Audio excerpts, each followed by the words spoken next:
রঘুনাথপুর ২ নম্বর ব্লকের অন্তর্গত নীলদি হাই স্কুলে বিদ্যালয়ের প্রধান শিক্ষক ও পরিচালন সমিতির সভাপতির বিবাদে বন্ধ হয়ে পড়েছিল বিদ্যালয়ের ছাত্রছাত্রীদের মিড ডে মিল। জানা যায়, বেশ কয়েকদিন ধরে বিদ্যালয়ের মিড ডে মিলের রান্না বন্ধ ছিল। বিদ্যালয়ের প্রধান শিক্ষক প্রণব কুমার নিয়োগী বলেছিলেন, পরিচালন সমিতির সভাপতি চেকে সই না করার জন্যই মিড ডে মিল বন্ধ করা হয়েছে। মিড ডে মিল বন্ধ থাকার খবর বিভিন্ন সংবাদ মাধ্যমে প্রকাশ হতেই নড়ে চড়ে বসে প্রশাসন।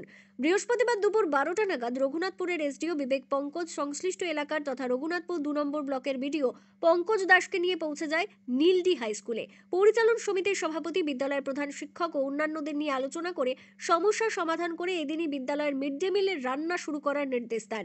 প্রধান শিক্ষক প্রণব কুমার নিয়োগী জানান, সমস্যার সমাধান হয়ে গিয়েছে। বৃহস্পতিবার থেকেই বিদ্যালয়ের মিড ডে মিল রান্না হয়েছে। পরিচালন সমিতির সভাপতি চেকে সই করেছেন। এদিন আমিও পরিচালন সমিতির সভাপতি দাঁড়িয়ে থেকে বিদ্যালয়ের ছাত্রছাত্রীদের মিড ডে মিল খাইয়েছি।